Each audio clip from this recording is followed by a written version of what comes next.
guys, welcome to my channel. Today I'm going to be talking about a very interesting topic.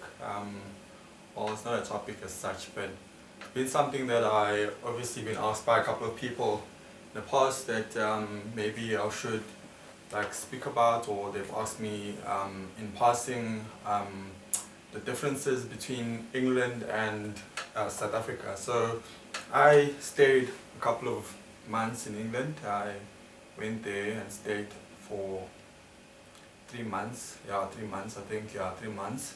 So I was there for 3 months. I went there to play a bit of rugby there, so I was there for 3 months. So I thought I should just share my experiences of how I found England compared to South Africa. Obviously there's a huge difference in terms of how things are done between the two countries, you know. So I thought I should just share the little knowledge that I've sort of received in that 3 months from the UK. So I stayed in a little place called Lowestoft, which is just in the east side of the UK. So that's in England. It's in the east side of the UK, and obviously in that place it's predominantly known for a lot of tourists, and a lot of fishing happens there. I mean, it used to be quite a huge tourist and a lot of tourists used to travel there quite a lot. When I hear that's back in the day, in the 1970s and 1960s. So that place was very blossoming in terms of that for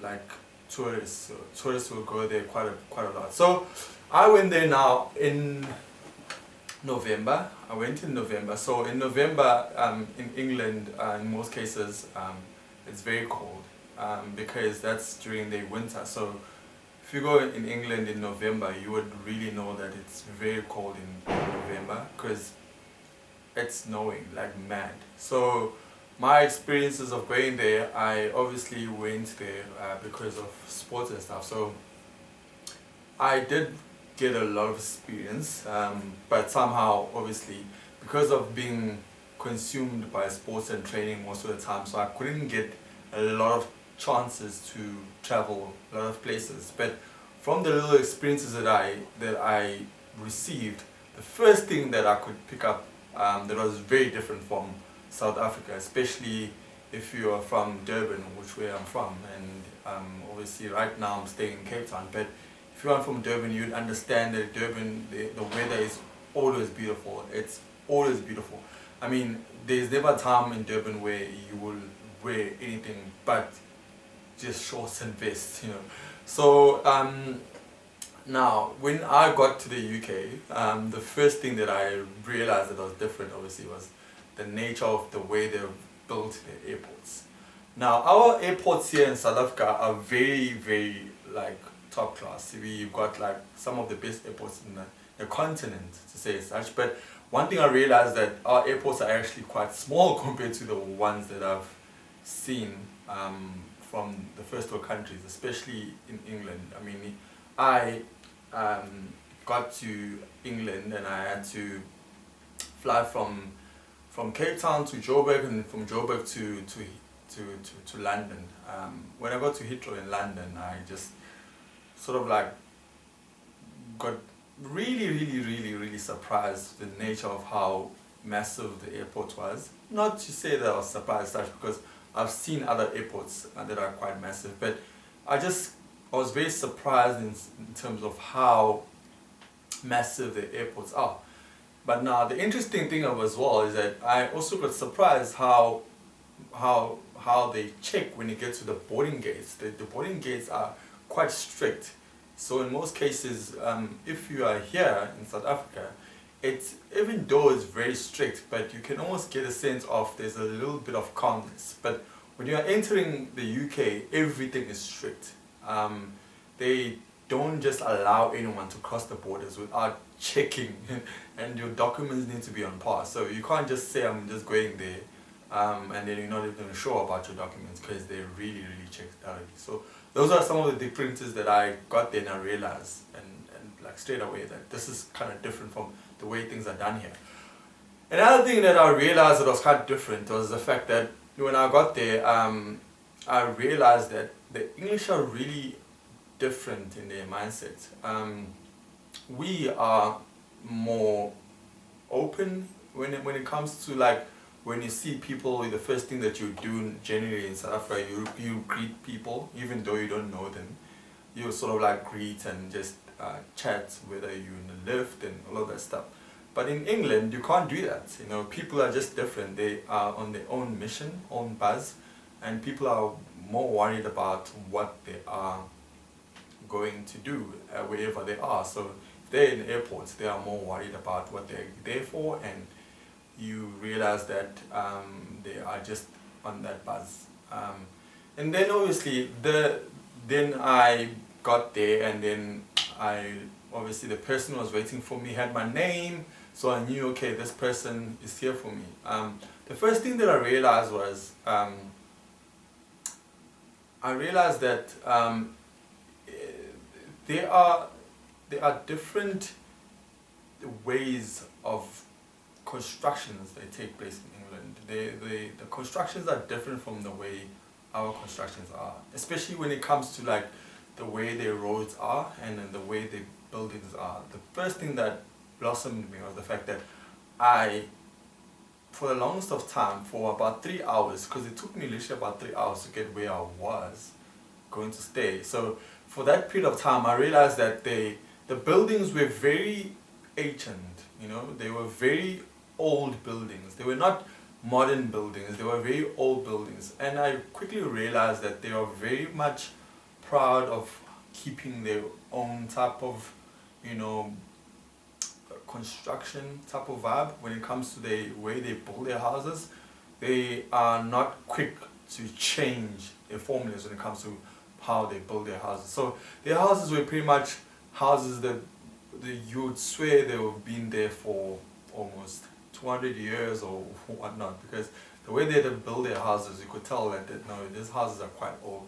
So that was one of the things that I realized that was quite different as well. So, and then obviously over a period of time, when I was taken to where I was going to stay, I was offered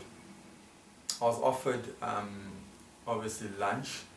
The first place that they took me for lunch, you can imagine, the first place they take for lunch was where I actually saw a couple of things that were similar, you know, when it comes to the food. That was the first place that I was taken to, was obviously a place who was like a mall. There was like a mall where there was KFC, and there was McDonald's, and there was other like restaurants on the side, and other food places on the side. And I was asked, okay, what are you gonna have?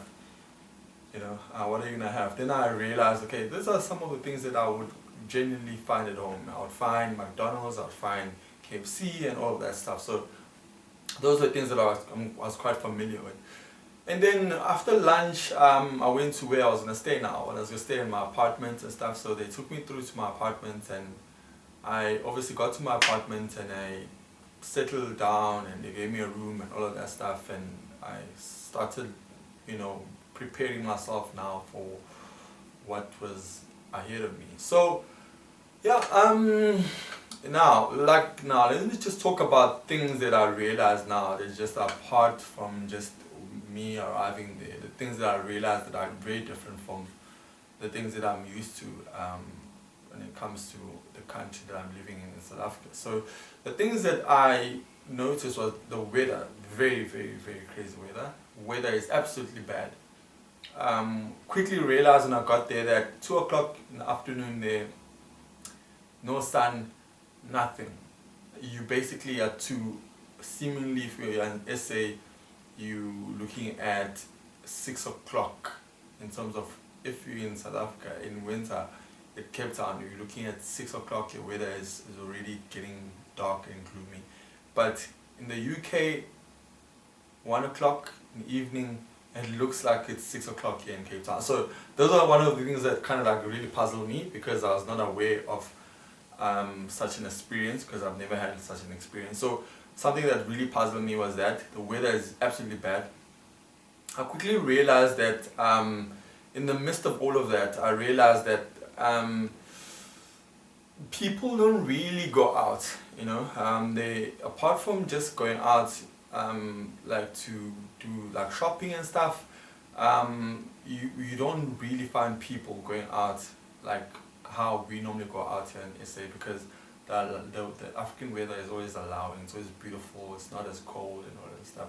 People are really stuck, the buildings are really like conformed, everything is just here, the roads were like really narrow, and everything was just like very narrow, and everything was just like very spaced up and just in a tiny box, and you felt like you were like in a restricted place, most of the time. Another one of the things that I really recognized when I started speaking to people around is that there's a lot of depression that is found. There's a lot of mental depression that is found, like especially in the UK, and I don't know why that must be the case, but I can almost like certainly from my experience, when weeks are flowing by, I kind of felt like if I was staying in one place the whole time, I felt like it really got to me, and that can kind of like really cause a lot of frustration if someone that is not used to like being in a confined space. So that really sort of like kind of made me like feel so confined in that one space. So I also really want to go out and just do things, but then the weather was never allowing. Also realized that there was a lot of snow about, and believe me, it's very difficult to do anything in England when the snow is around. Some areas, especially in the north, I was pretty lucky because I was not in that part of the world where the snow is literally so high off the ground. It's just incredible. It's just, you're looking at snow that is just above your knees at times. I know that I had family in the UK and stuff. When I got there, I gathered with family and stuff, and I realized that when they were speaking to me about certain things, they just tell me that, oh, sometimes snow is so ridiculous here that we can't even open the door, because some of the doors you have to literally open outside. So you can't even open the door when it's snowing that much. So you can imagine. And then the things that I also picked up that are quite different is the fact that here in SA, a lot of people, we kind of really value our cars, and we really value our assets, So I realized that in SA, when you have a car in SA, it almost feels like it's an achievement of some sort, to a lot of people. When you have a car, you feel like you've sort of achieved some sort of, like status of some sort, or you just feel like, okay, I've just hidden something that is sort of like not for everyone. But I realized in the UK that every single person has a car. Now that is ridiculous. Every little house has a car in the UK. Some houses have 4 cars, some houses have more than that. So you find that at times the entire family has a car. If you have a family of 4, you find that the little one has a car. If he's 15 or 16, they're driving already. And that's something that you don't really find in SA. I don't know why. I don't know why that is the case, but I obviously do understand, because the cars there are not as expensive as here. Because here we have to deal with imports of cars and tax and all of that stuff, so cars are a bit more expensive. But on the other hand, obviously the pound is much stronger than the rand at the moment, so you can almost get a sense that the life in England is kind of like easier when it comes to that aspect. Things are not as expensive in England, but as for here, things are slightly more expensive than you'd find in the UK. I also realized that when you are buying food in the UK, here we normally buy food in bulk, but people in the UK don't buy food in bulk. So what they generally do is they buy food in like small portions. So if they are buying meat, they'll buy meat for maybe 2 days or maybe a day. They'll cook the meat at night. But here in SA, we buy food for the whole month. Like your mom will go to Spar or go to Pick n Pay or wherever. They'll buy food for the entire month. So you kind of get the sense that in the UK, things are sort of like it's there, and this is this for now, and here we rather buy for a longer period of time, because you can almost understand that in most cases, like because of the expenses and stuff, we don't have that much privilege of just buying food all the time, because we need to save and make sure that we don't buy food all the time. So that's one of the things that I realized about the UK. And then I also realized the UK, like this is when I went to Birmingham. Birmingham is different to Lowestoft and Great Yarmouth, where I was actually staying. So I realized that even like within the UK, there are different cities that are different from the other. Birmingham was absolutely beautiful. And I realized that in Birmingham, when you get to Birmingham, I realized that now, as someone who was from South Africa and who was from the African continent, I realized that you find that in Lowestoft and Great Yarmouth, there were not a lot of African people staying there. But when you go to like bigger cities like Birmingham, like London, you find that there's a lot of black and there's a lot of African people that are staying there. So you can come up, get a sense that if you're someone that really loves to be in that type of environment where you see a lot of people from different countries and different races and stuff, you feel like you're at home. So I felt like I was really at home when I went to Birmingham. I really felt like I was at home. I really felt like I could relate to a lot of people, because I found a lot of people who were not just from SA or South Africa, but they were from Zim and all of that stuff. So I kind of really enjoyed my stay in Birmingham. And I found that Birmingham was kind of like really structured in a different way than Lowestoft. Lowestoft is just felt like it was just a town that had a lot of limitations of some sort. And then Birmingham felt like it was just a big city with a lot of exponents, if you can say the least. So, and then I found out also that, okay, in SA we have brides, in SA there's so many brides that are going around in SA, especially during the festive season. And I missed out because I was not here. I was not going to be able to go to the brides that I normally would be able to go to if I'm here in SA. But I found out that in England, people they don't do much brides. People are about the barbecue vibes and all of that stuff. So it's kind of different in a way. And it's one thing that was just fascinating for me was then when we would go out, especially like as a team after just playing a game, we would go out, and the one thing that I want when I go out is just steak. After a game, like you would obviously want to have steak and stuff, and that's if you are in a place where steak is available. But when I go to England, guys just we're not on the same frame of mind when it comes to that. The one thing that they want to have is they want to have a beer, and they want to have just a general normal pasta and all of that stuff. And I understand that obviously that's how they do things and stuff and all of that, and I've got no problem with that. But I kind of really felt like, okay, this was kind of different from what I was used to, really used to. So it was kind of like very different for me. And then the other interesting thing that I realized that in England, people do not, well, I can say majority of Africans, especially like, I feel that countries like Zim and SA, we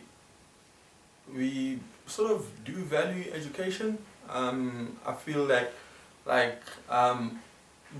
most of us, especially in our continent, we know that education is the gateway of world poverty, to say as such, because we predominantly don't have so much. So the one thing that we are told as we're growing up is that education will get us out of the poverty lifeline. So one thing I realized when I got to the UK is that is not the